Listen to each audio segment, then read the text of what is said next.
lalu di-invite atau diundang sebagai penulis di Cafe Explore Republik Ceko. Jadi udah sampai ke luar negeri.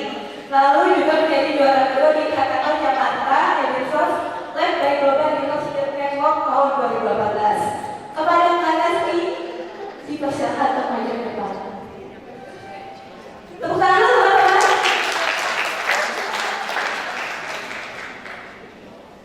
Nah, kenapa sih penting banget adanya data di era digital ini? Nah, ini akan dibahas oleh Kak Lasmi.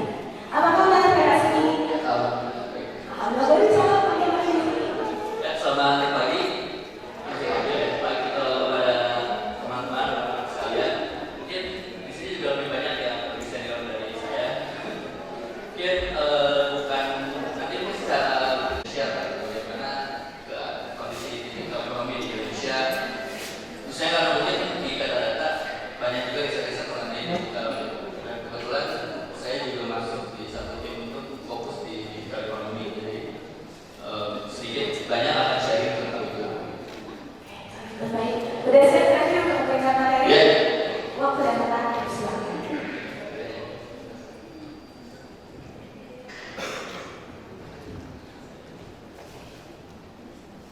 Assalamualaikum warahmatullahi wabarakatuh.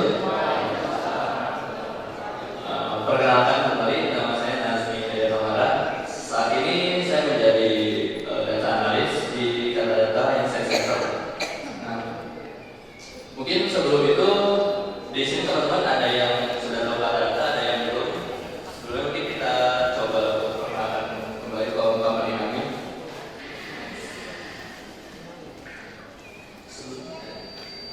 Di slide sebelumnya. Mungkin di sini dulu. Jadi di Kata Data sendiri kami adalah media berbasis riset dan data. Di Kata Data sendiri sebenarnya ada tiga pilar. Jadi ada medianya, ada lembaga riset, dan satu lagi ada agensi. Jadi khususnya di saya ini adalah tim developer di unit riset yang bernama Kata Data Insight Center. Nah, ada juga sebenarnya produk data box. Jadi data box itu salah satu portal data statistik di Indonesia.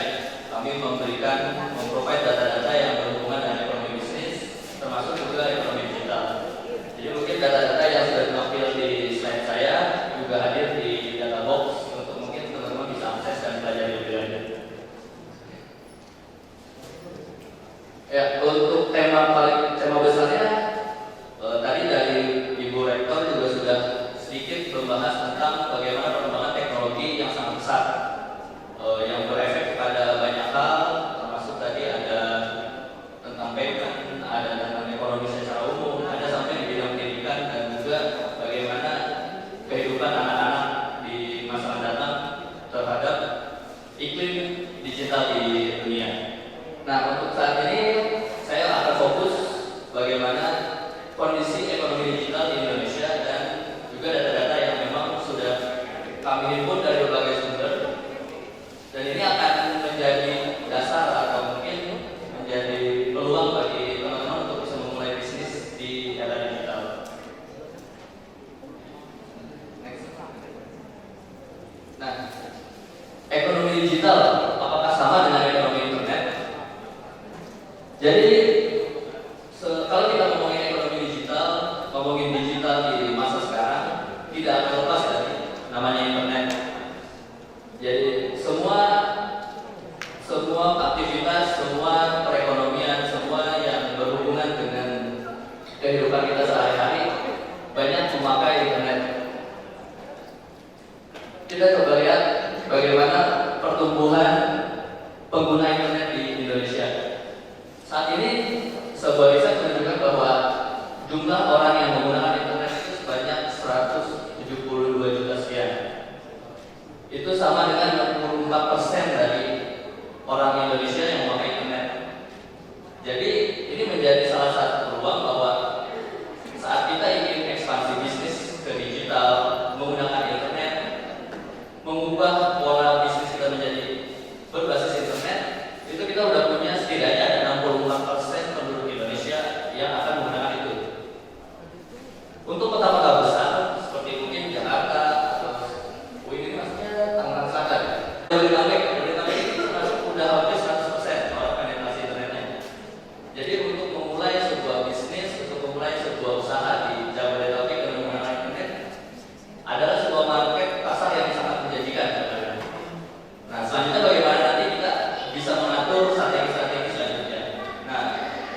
pengguna kartu SIM kita itu udah 300-an juta.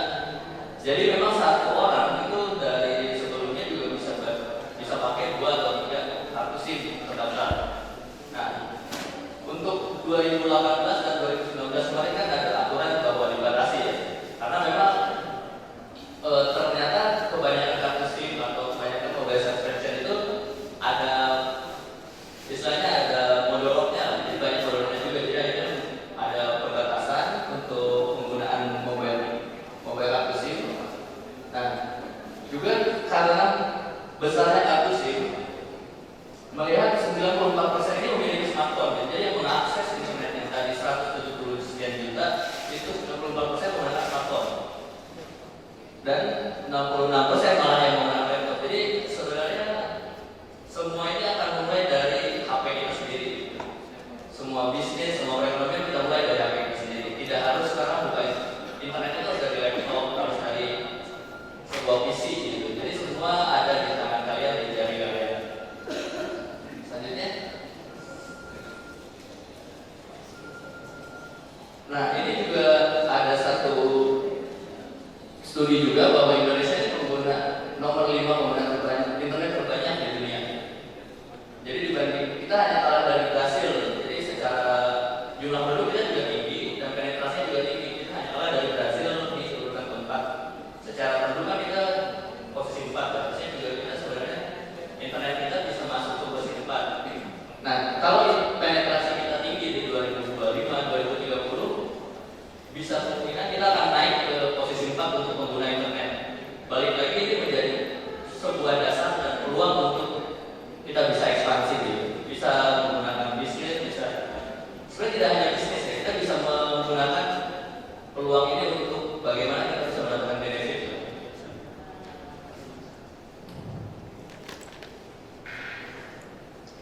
Nah, kalau tadi kita berbicara hanya jumlahnya berapa sih? Terus ada berapa orang yang pakainya pakai apa, laptop atau smartphone? Ini juga ada survei dari Buya Sosial bahwa Indonesia ini menghabiskan 8 jam, orang Indonesia itu rata-rata menghabiskan 8 jam untuk mengakses internet. Ini hampir sama dengan jam tidur yang disarankan. Jam tidur seharusnya 8 jam juga. Berarti kita lebih banyak mengakses internet daripada tidur sebenarnya.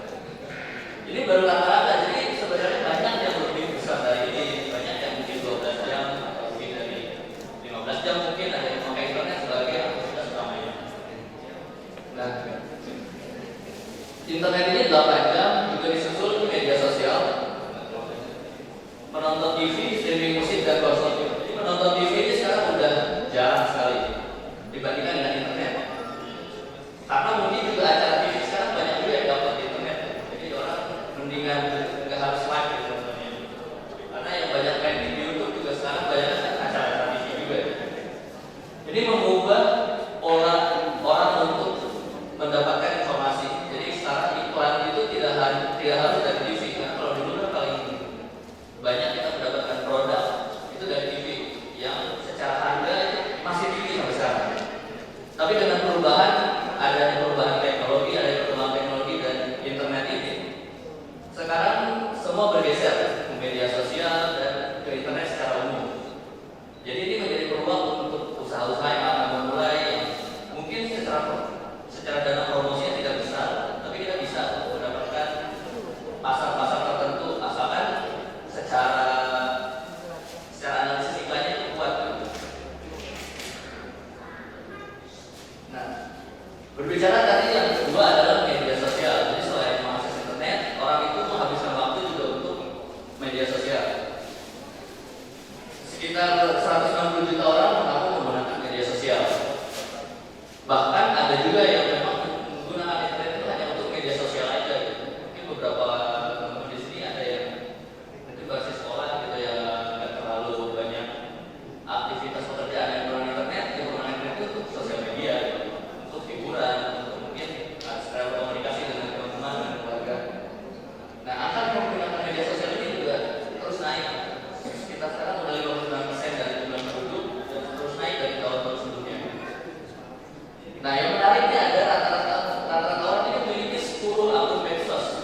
Nah, yang kedua nih media sosial apa sih yang paling populer? Yang pertama itu YouTube. Kedua disusul WhatsApp, Facebook, Instagram, baru Twitter. Nah, WhatsApp, Facebook, Instagram itu kalau mungkin teman-teman belum tahu, mereka itu di bawah from Facebook. Bahkan sekarang kalau buka WhatsApp ada from Facebook, Instagram ada from Facebook. Nah, dengan adanya satu istilahnya satu grup yang sama, itu juga memudahkan bagi kita sebagai pebisnis misalnya untuk mendistribusikan iklan dengan lebih cepat. Jadi Facebook AdSense itu bisa masuk ke Instagram dan kabarnya akan masuk juga ke WhatsApp Story. Jadi belum tahu nih apakah nanti beberapa bulan lagi akan ada iklan-iklan workshop di WhatsApp Story teman-teman. Nah, YouTube ini menjadi yang paling populer dengan 88% orang memakai YouTube. Nah, ini juga menjadi salah satu peluang dan juga mungkin jadi salah satu tantangan ya bagi konsumer. Setiap kita nonton YouTube pasti ada minimal 2 atau 3 iklan. Karena memang dari segi penggunanya itu paling tinggi. Jadi dari kita mulai play ada iklan. Setengah berjalan videonya ada iklan lagi. Itu iklannya mahal. Dan kalau kita mahal dan memang secara dari sisi konsumen juga sebenarnya lebih aware sih, karena nggak bisa di skip kadang-kadang ya, memang udah harus kita harus kita lihat mau nggak mau kita harus melihat produknya apa. Dan kalau memang itu pas dengan demografi teman-teman, itu bisa langsung masuk ke pemainnya teman-teman gitu. Itu yang dilakukan oleh beberapa digital agency media, digital agency maksudnya kita iklan. Itu bagaimana melihat demografi dari penonton YouTube, terus itu termasuk untuk placing iklan-iklannya. Nah, dari sisi pengguna dari sisi bisnis, kita juga bisa menggunakan YouTube sebagai media iklan paling utama. Kita harus spending lebih banyak dan membuat konten yang lebih kreatif untuk memasarkan produk-produk kita. Tidak harus promosi itu di jalan-jalan dikasih buat flyer gitu enggak. Sekarang mainnya di YouTube atau enggak Instagram, bahkan Facebook itu iklannya udah banyak banget. Terus mungkin yang ada yang menarik juga di posisi 8 sebenarnya ada TikTok sih. Jadi mulai nggak tahu sekarang TikTok sudah ada iklan terus saya belum tahu, tapi kemungkinan kalau itu terus user yang terus naik, engagementnya tinggi, bisa jadi TikTok itu akan menjadi salah satu platform iklan yang menguntungkan bagi bisnis. Karena kalau mau play TikTok, Anda harus nonton dulu si iklannya. Nah, selain bermedsos, pengguna internet juga mencari barang gitu. Nah, ini ada salah satu statistik yang menarik. Jadi 93% orang itu mencari barangnya dulu di internet. Lalu dari 93 itu ada 90% yang mengunjungi internet, yang mengunjungi situsnya. Jadi konten iklan, konten produk dan judul produk itu sangat berpengaruh untuk kita masuk ke bisnis secara digital. Jadi istilah clickbait itu sebenarnya menguntungkan juga untuk beberapa orang gitu. Kan kadang kita suka kesel dengan orang-orang clickbait, tapi memang yang terjadi ya seperti itu. Kalau mau diklik, ya kita harus bikin clickbait dalam seperti itu. Karena tidak semua orang yang mencari barang itu mengklik barangnya. Nah, udah mengklik itu 90%, hanya 80% yang membeli.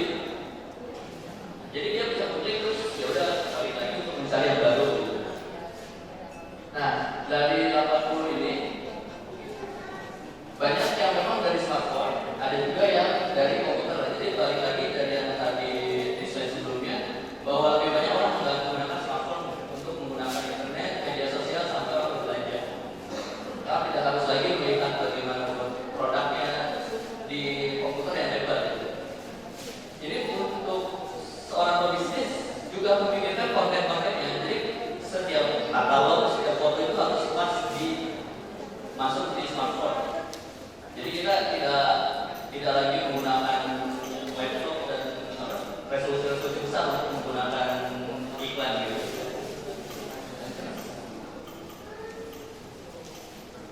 Nah, barang apa sih yang dibeli?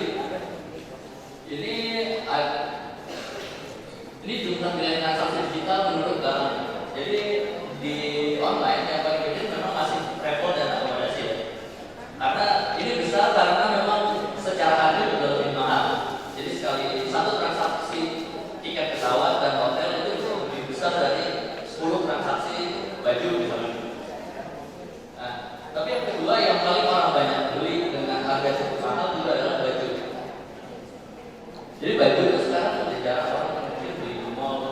Ya mungkin ke mall hanya untuk fitting aja kali ya.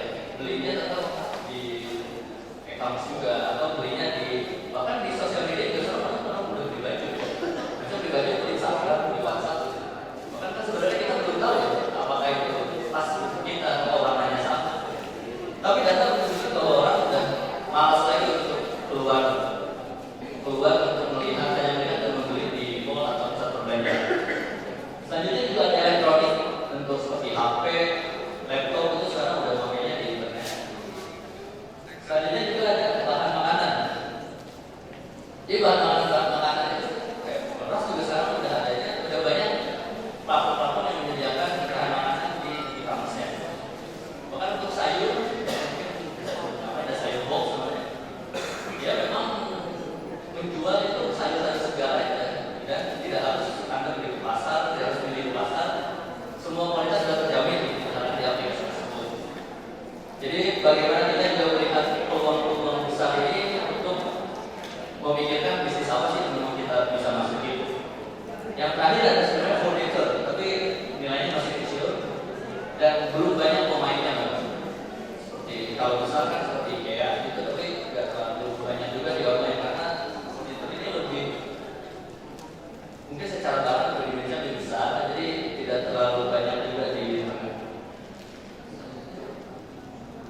Nah, tadi kita udah melihat bagaimana behavior orang-orang di internet, bagaimana statistik orang berapa sih orang yang pakai sosial media dan lain-lain. Ini kita lihat prediksi dari Google Temasek bahwa diprediksi Indonesia akan memimpin ekonomi digital di ASEAN. Nilainya dari 2025 ini akan meningkat hingga 133 miliar. Ini satu-satunya negara yang secara ekonomi digital itu tumbuh besar, khususnya di ASEAN.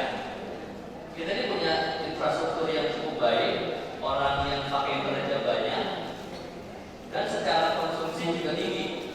Tingkat konsumsi tinggi, konsumsi kita terus tinggi ya. Jadi ini menjadi pasar yang memang bagus sekali. Nah, daripada dilihat oleh orang asing, misalkan gitu, bagaimana kita bisa memanfaatkan peluang-peluang ini juga bisa bisnis, bisa memanfaatkan memasarkan produk lokal.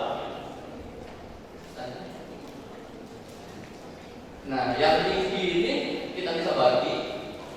Yang paling tinggi adalah tempat e-commerce.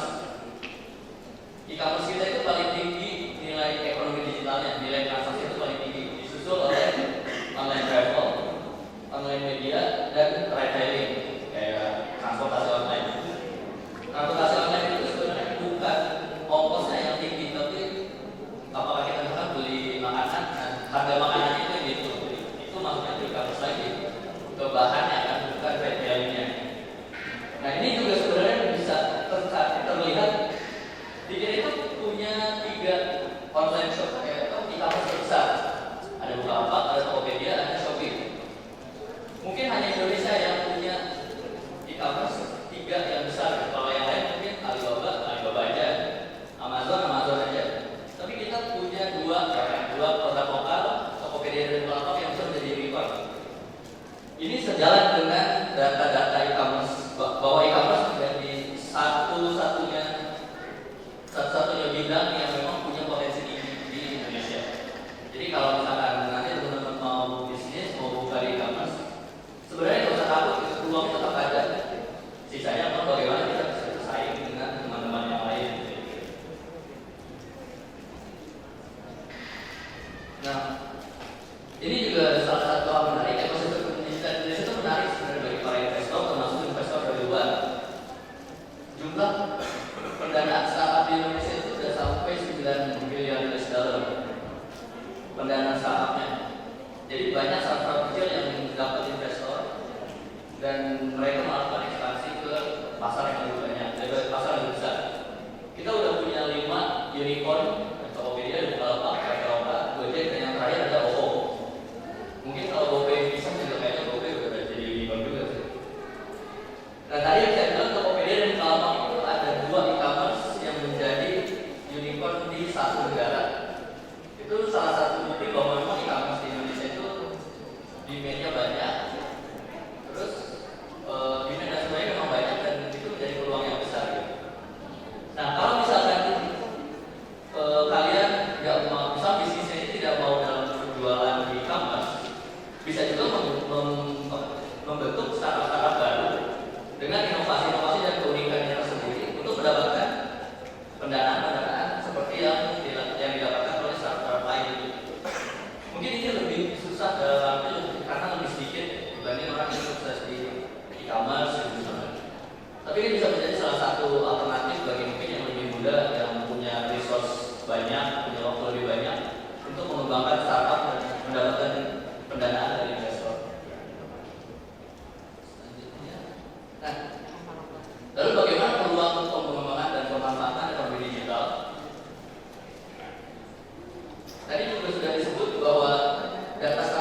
besar gitu, masih besar untuk tumbuh dan masih besar untuk kita bisa masuk sebagai pemain baru di dalamnya.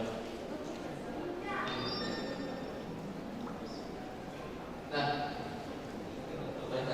jadi ini salah satu riset dari Kata Data bersama dari Spencer melihat bahwa daya saing digital kita itu secara nasional itu memang masih rendah. Rendah karena apa? Karena kita sebenarnya belum bisa memanfaatkan yang tadi potensi-potensi penggunaan ICT, infrastruktur yang bagus, adanya demand dari orang-orang untuk menjadi sebuah penggerak ekonomi. Jadi kalau di sini ada pilar sumber daya manusia, ada penggunaan ICT, nanti mungkin slide-nya bisa di-share. Ada juga pengeluaran soal ICT, ini udah tinggi sebenarnya. Jadi orang untuk spending, untuk beli pulsa, untuk beli kuota internet itu orang udah mampu sebenarnya. Tapi belum dimanfaatkan untuk menjadi penggerak ekonomi secara nasional. Karena yang nilainya kecil itu termasuk kewirausahaan dan produktivitas. Jadi jumlah entrepreneur, jumlah orang yang menyuplai produk lokal itu masih sedikit dibandingkan orang yang demand-nya, orang yang meminta, orang yang mengkonsumsinya. Padahal secara infrastruktur kita juga udah tinggi. Di sini semua hampir udah 4G ya kayaknya. Udah 4G, HP-nya juga udah 4G. 4G itu salah satu teknologi yang termasuk sudah level high lah di dunia ya. Walaupun karena kan yang 5G dan 5G itu masih dalam pengembangan. Jadi sebenarnya secara teknologi kita tuh udah mumpuni gitu. Tapi kebanyakan ya balik lagi kita hanya spending untuk lihat media sosial, mungkin main TikTok gitu. Nah, bukan untuk menjadi produktif yang bisa menggerakkan ekonomi gitu.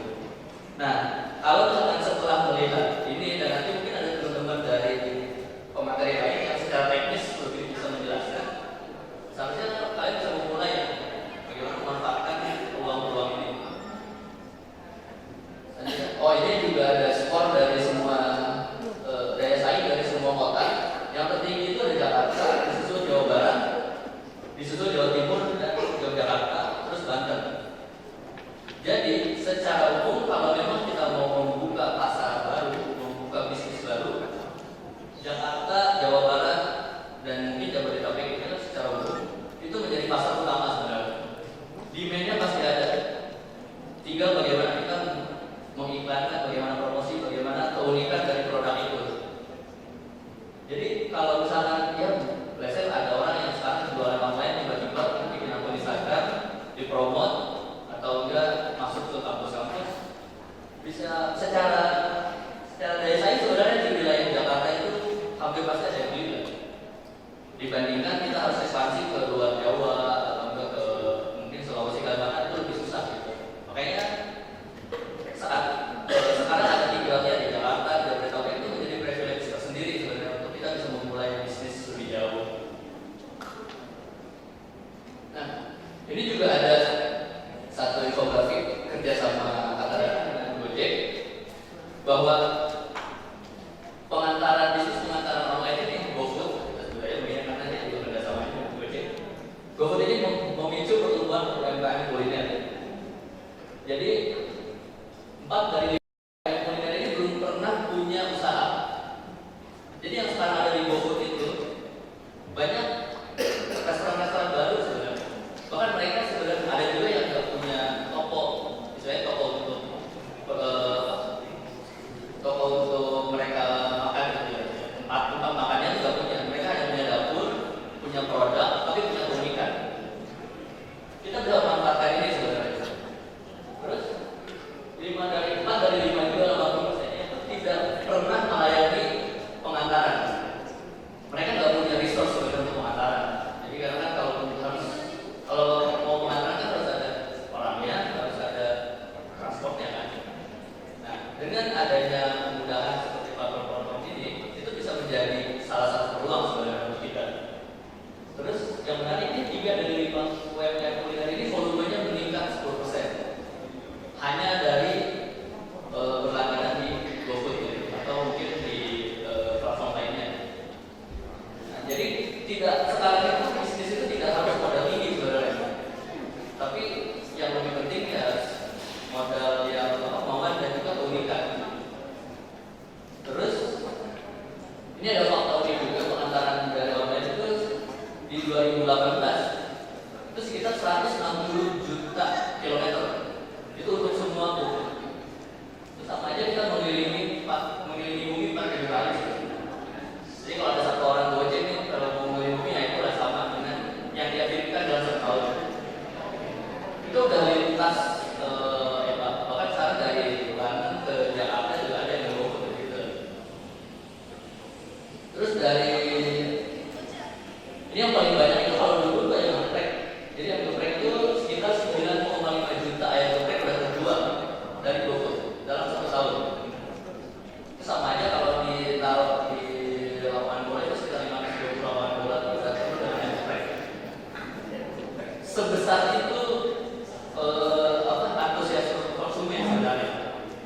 kotak martabak dalam 1 tahun. Itu kalau ditumpuk ke atas sekitar 85 kali gunung Bromo isinya martabak. Itu yang dikonsumsi oleh orang-orang di Indonesia. Mungkin khususnya Jabodetabek sih, karena kebanyakan untuk Gojek ini di Jabodetabek. Terus juga di tabel kan ada kopi. Di sini sekarang siapa sih yang kopi setiap hari? Dikit-dikit kopi, apalagi kopi udah banyak banget, kopi kekinian. Itu udah 4 juta kotak kopi yang dijual di dalam setahun di 2018. Mungkin 2019 atau 2021 bisa lebih tinggi lagi. Ini kalian sudah tinggal mau bisnisnya enaknya di mana? Platform sudah ada, demand sudah ada. Bagaimana kalian memanfaatkan semua ini?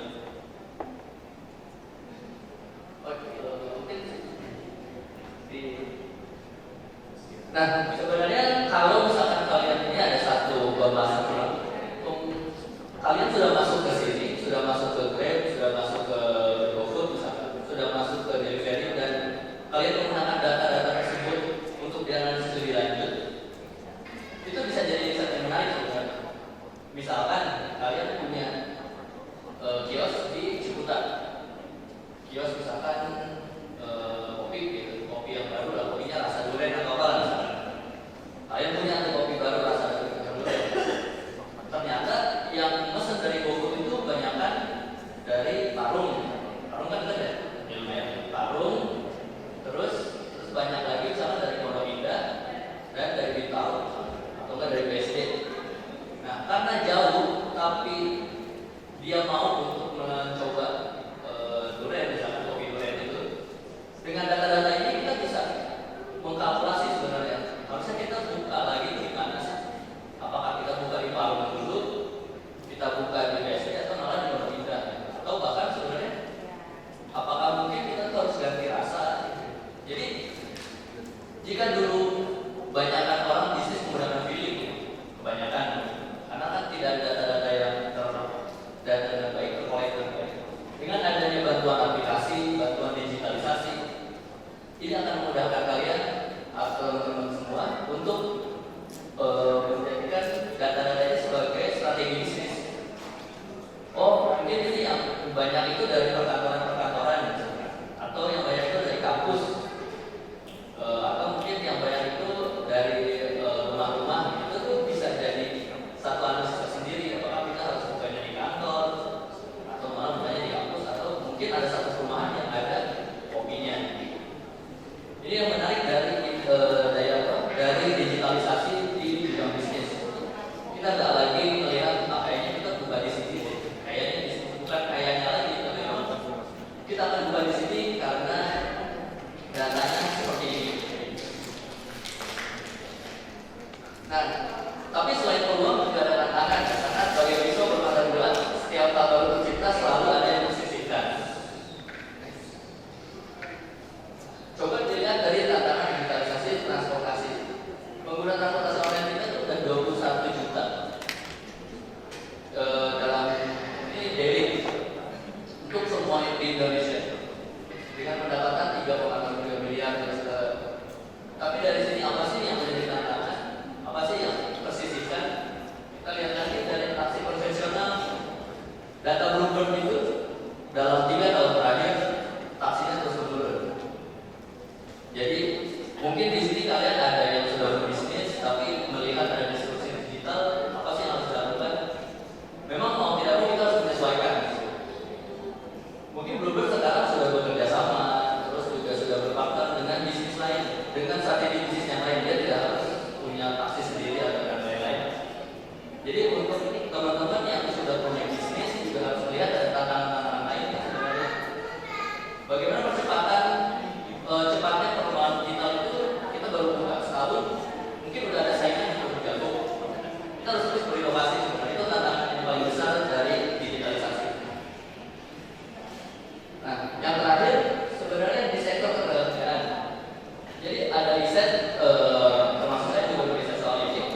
Jadi dalam 3 tahun terakhir tenaga kerja yang golongan rentan digitalisasi seperti